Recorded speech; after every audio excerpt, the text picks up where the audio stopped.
Hi, I'm Peter J. Ray. Welcome. Today's topic is Resalest Remarkable Books, number 50. Onward. The first book today is An Affair with Africa by Alzada Carlyle Kistner, 1998. Wow, what a book. This American, the author, this book is about an American married couple and their two daughters who went all over Africa studying termites, ants, and beetles. I believe the father was a college professor and in the insect realm. So anyway, that's what they did. They had plenty of adventure, danger, and near death. Almost died. They encountered lions, elephants, the Congo River, and they are in the countries of Angola, Liberia, and South Africa. And they had to stop because of civil wars. Yeah, I'm not sure what exactly. Yeah, in the 1990s, the horrific, they called it the African World War in the Congo. It's now the Congo, formerly Zaire, and other countries. Anyway, they wrote in their book, quote, "We pray for Africa, we weep for Africa." So this author, her first name is Alzada. What a spirit she had, and what an incredible book. Travel book in Africa. If you're interested in Africa, it's not just about the insects, but about the whole country as well. So very fascinating book. Wonderful. The next book is Daughter of the River by Hong Ying, 1997. This is a very sad book. It's the story of this Chinese woman, her life in China. She was born in 1962 and grew up poor in Chongqing, city of Chongqing on the Yangtze River. She talks about family life. So much fighting in their families. Very hard times in China. In fact, she was really a victim of the policies of Mao Zedong's government in China, which were horrific, unbelievably terrible. What they did. Not many people know about this. It's been the Chinese government. It hasn't really publicized the crimes of Mao Zedong because they feel it would undermine their credibility because they're still they don't have democracy in China. And so anyway, and the government was exporting food to import weapons. So there was a lot of starvation in China. Millions starved in China. Terrible. And nowadays, people consider Mao Zedong a guy to emulate or to quote. And it's terrible. He's one of maybe the most evil man in history. He's competing with Adolf Hitler and Joseph Stalin. And still not widely known because Hitler, we all know, because Germany lost the war, and the Russians denounced Stalin. So anyway, this is interesting. It's very important to understand China, and because China has a huge population and has become it is a military power today, and becoming an economic power. So it's good to know about this horrendous tragedy that the Chinese people suffered through not too long ago, in the 1950s and 60s into the 1970s. The next book is Elephant Destiny, a biography of an endangered species in Africa by Martin Meredith, 2001. Fascinating book. It's a book about elephants in Africa. Elephants are cool. They're smart, kind, and brave. They use their nose as an arm and hand. In other words, their trunk. Their trunk is used also, they smell with it, but they also use it as an arm and a hand. They're very noble creatures. Actually, the population of elephants has drastically declined over the past 100-some years, and more than 100 years.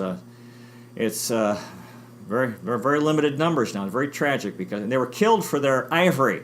Back in the old days, it was for piano keys, ironically, especially in the U.S. and in Europe when people had money for pianos, and everyone wanted to have a piano before radio, and so they could make music besides singing. And they killed elephants for their tusks, and they used in the piano keys. But now I don't know what they're doing now.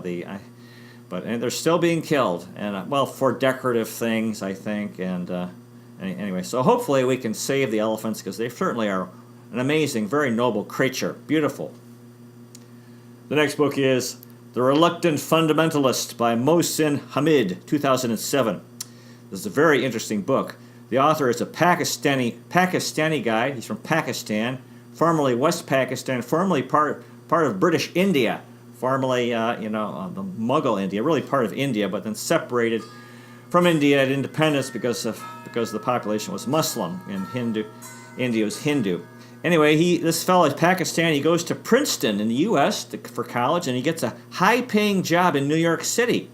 However, he returns to Pakistan to become an anti-American foreign policy college professor, living in Lahore, the frontier city. Very interesting.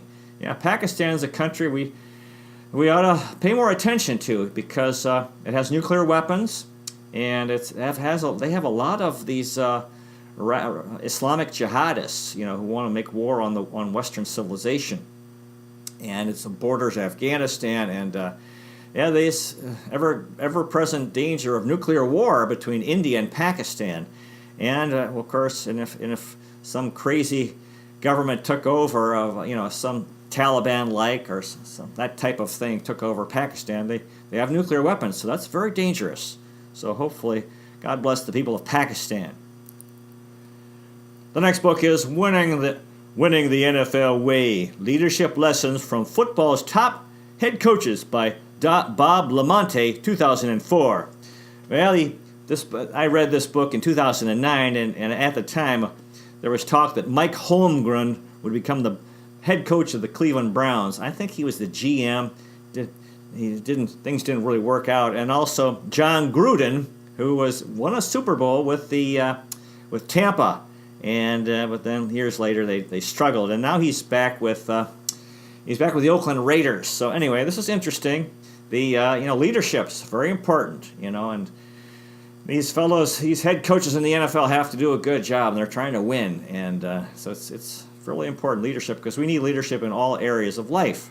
So important. The next book is Nickel and Dimed on Not Getting By in America by Barbara Ehrenreich, 2001. I thought this was a wonderful book. And it's a book about the lives of the working poor in America. The author, actually, she took time off from her life. I think she's an author, so she was just doing fairly well financially. But then she took these low-paying jobs to see what it was like. She worked as a waitress and a hotel maid and a cleaning lady, and worked at Walmart. Difficult work and not enough to pay the rent. Underpaid workers. And she says, quote, "The working poor are the major philanthropists of our society."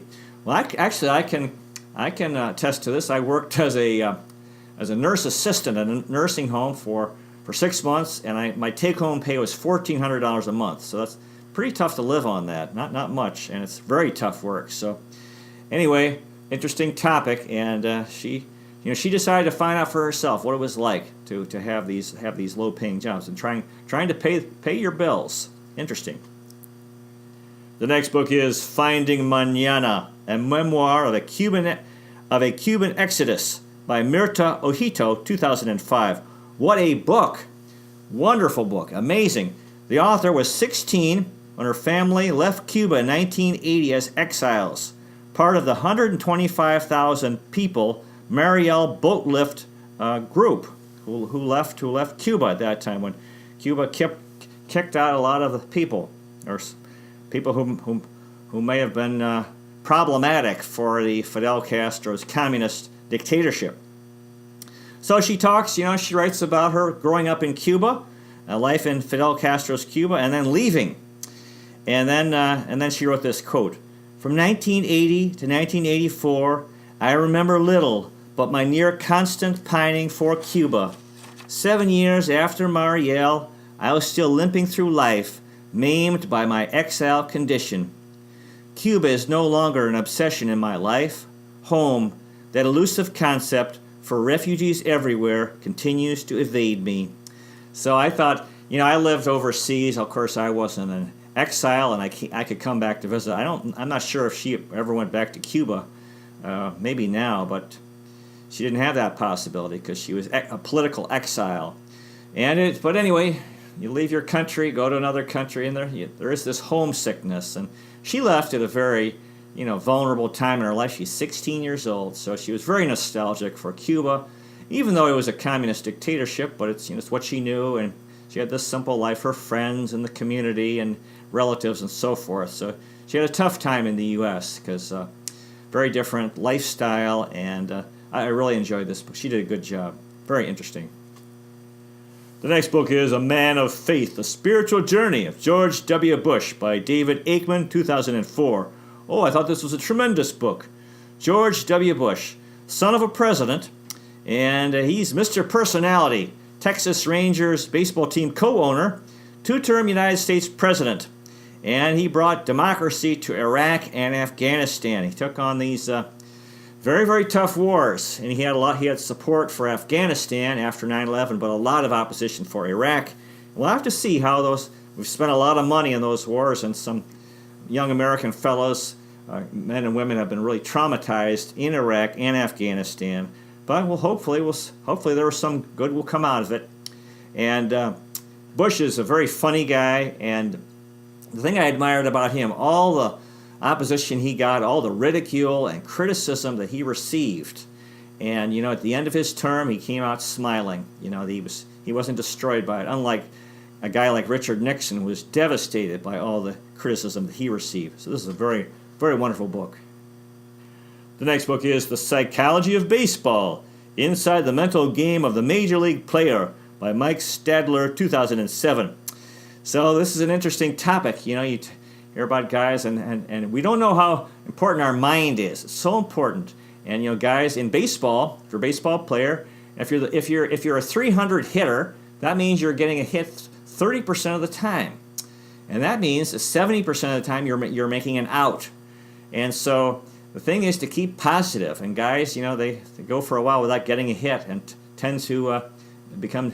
Their thinking becomes negative, and it sort of compounds itself and can actually lead to the end of their career. So it's very important. I think this is true in life. We all have failure in life. We have to try to learn from our mistakes, but don't develop depression or self-hatred. Keep going and try to learn from our mistakes. That's important, because sometimes we make the same mistakes over and over and over, and that's no good. We got to learn and try to make progress and keep going and forget the past and focus on what can we do today, what can we accomplish today, as my father used to say.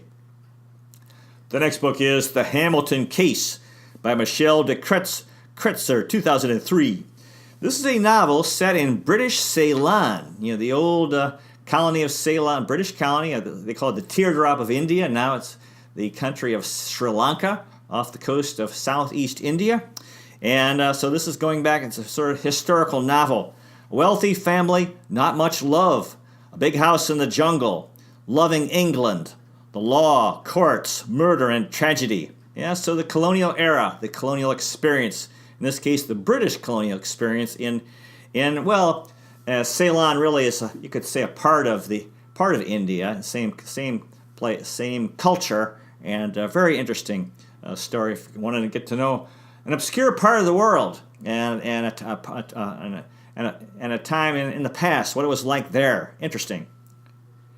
The next book is Song of Bee by Leslie Beek, 1993. Oh, this is a tremendous book. It's a story set in Namibia, close to independence. And now Namibia is a country in southwest Africa. Originally it was a German colony, and then it was stripped. Germany lost it after losing the First World War, and then for a long time it was a protectorate of South Africa. This book talks about the Bushmen people. Now these people are really, I hate to use the word primitive, but very simple people. Imagine they were living from herding animals and some farming. The old ways and new ways, love and confusion. Yeah, so this is the same theme we've talked about before. The conflict between tradition and the modern world, and how we're all, well, especially these type of people who are pretty simple people, dealing with the modern world. And actually, Namibia, from what I understand, is doing well. One of the countries in Africa doing better than a lot of others. Doesn't get in the news because it's doing well. So the book has a happy ending. Good, wonderful book. The next book is Stones into Schools by Greg Mortensen, 2009. This is an incredible book. This author, Greg Mortensen, I believe he was hiking in the Himalaya mountains and near Pakistan and something like that. And he had a tough experience. I think he got lost, and some people, he would have died, and some people saved his life. I guess it was in Pakistan. They saved his life because he would have frozen and starved. So, and anyway, he remembered that, and he felt this debt of gratitude. As a result, over the years, he has helped build 130 schools in remote regions of Pakistan and Afghanistan. And to me, this is how we're going to defeat Islamic Jihad and terrorism, because through education. The more people learn, the more I think these radical philosophies will become less interesting. Although not always, but anyway, everyone deserves an education, that's for sure, and especially girls and boys and girls. So you have to give the guy a lot of credit, Greg Mortensen.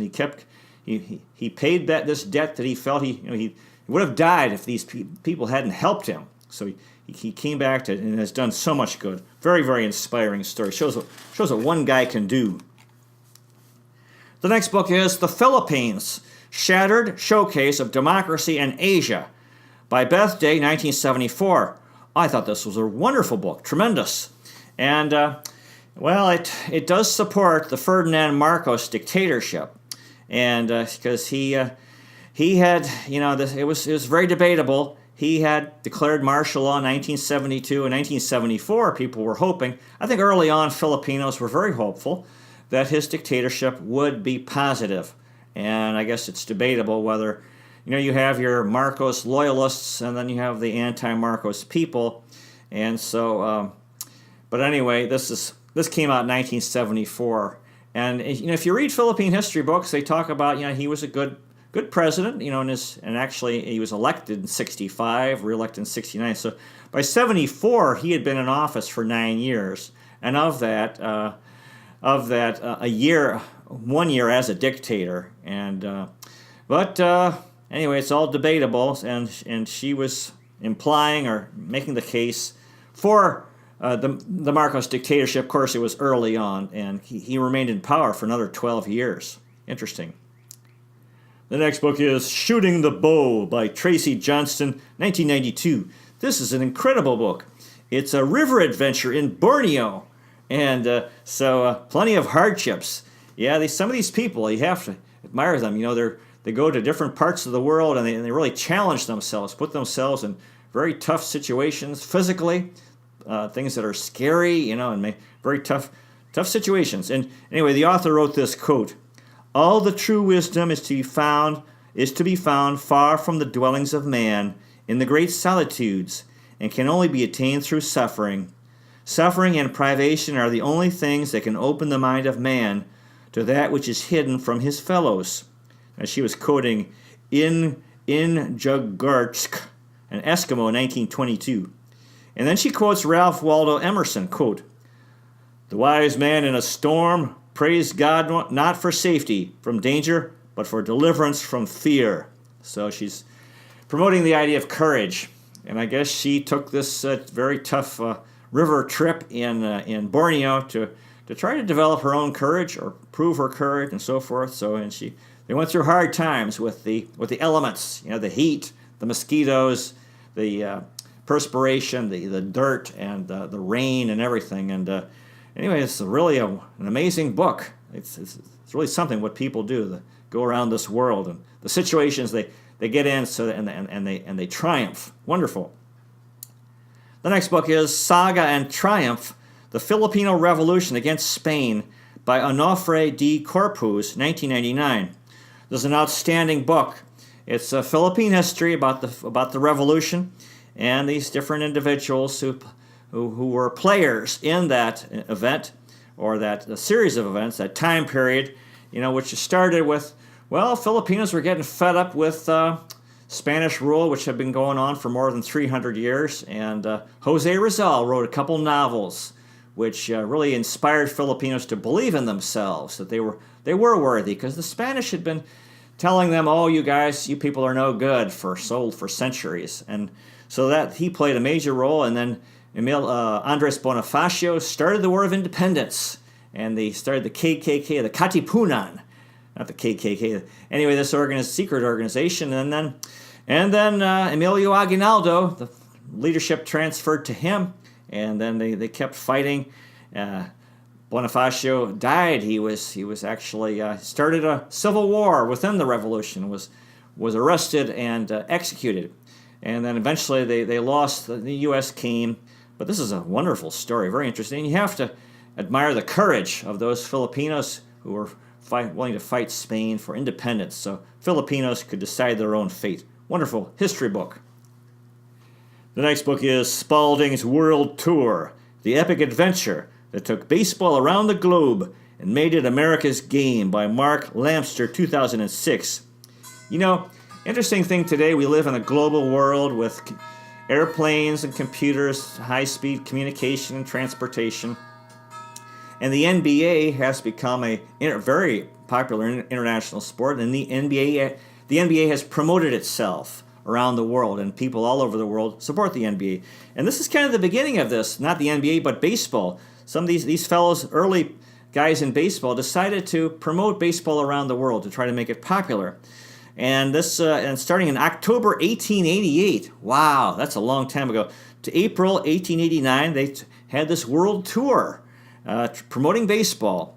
Al Spaulding, Cap Anson, who was a top baseball star, and other stars, they traveled by ship to Hawaii in the Pacific Ocean, Samoa, New Zealand, Australia, Ceylon, now Sri Lanka, Arabia, Egypt, Italy, France, England, Scotland, and Ireland. And then back across the Atlantic Ocean to New York City, passed through Cleveland, and home to Chicago, where most of them were from. And the book mentions Mark Twain, Theodore Roosevelt, and Benjamin Harrison, who was U.S. president. So, wow, wonderful history book in the 19th century, the late 1800s, as baseball was trying to become international. Very, very interesting book. The next book is A Day of Light and Shadows by Jonathan Schwartz, 1978 and 2000. This book talks about the baseball game in 1978. It was the playoff game between the New York Yankees and the Boston Red Sox. They finished in a tie for first place. And so they had the one-game playoff at Fenway Park in Boston. And the Red Sox were leading. And, of course, the Yankees had won so many World Series, baseball championships, and the Red Sox had not won any since 1918. And then they were always hoping, and these were very bitter rivals, probably the most strongest rivalry in baseball. And there they're playing again. And the Red Sox had the lead late in the game. And then Bucky Dent, this light-hitting shortstop for New York, hit a 3-run homer. And the Yankees won. So another disappointment for the Red Sox fans. And I saw this, we saw this, I remember I was watching the game once, and it was a Red Sox-Yankee playoff game, and a Yankee fan held up a sign that read, Babe Bucky Buckner, and he was talking about Babe Ruth, who had played for the Red Sox, got traded, Bucky Dent's home run here, and then in 1986, when the Red Sox were in the World Series and lost, came close to winning. Anyway, the author had this very wonderful quote here, quote, "The great truths of history and human nature are to be found not in the winner's circle, but in the losing locker rooms of life. A lovely, desperate evocation of what it means to cast one's lot with life's beautiful losers. It is really about life and loss and the long grieving ache of unrequited love." Oh, I thought that was a tremendous quote, especially at this part about how the great truths of life are found in the losing locker rooms of life. Everyone wants to win, but there is merit in losing, and I've certainly lost a lot in my life. And losing builds character. You learn to have sympathy and kindness and patience and strength. So there's a purpose behind losing. You can learn humility and perseverance. A lot of good things can come out of it if you have the right attitude. Well, of course, if you have the wrong attitude, you just give up and you're defeated and destroyed and depressed. Well, that's not the purpose of losing. There is some good can come out of anything we go through. And for as a Cleveland sports fan, yeah, it's been lots of disappointments. We all life is full of winning and losing. We all lose in life. I don't care who you are. So I thought this was a wonderful book. Really enjoyed it. The next book is Juicy, Confessions of a Former Baseball Wife by Jessica Canseco, 2005. This is a really interesting book. It's about the ex-wife of Jose Canseco, who was this tremendous baseball player. And he was a big home run hitter, became famous playing for the Oakland A's, and then he played for different teams, big slugger. And then there was the whole steroids era when guys were taking steroids, which were illegal and very harmful, to become stronger, to hit home runs. And he actually went public and became kind of an outcast in baseball because he wrote about how, and he actually has written a couple books about it, about using steroids and his knowledge of who was taking steroids. Anyway, and then his wife, she saw what happened. Steroids, how these guys, they get stronger, but it has a bad effect on their character, their personality. They become angry, and lose their temper, kind of violent. So this was kind of an unpleasant account here. At one point, Jose Canseco, he was under house arrest. I think he got in fights a lot, and he was under house arrest. So he's trying to make a living, and he started a business where people could come to his home and have dinner, or actually spend he called it Spend the Day with Jose.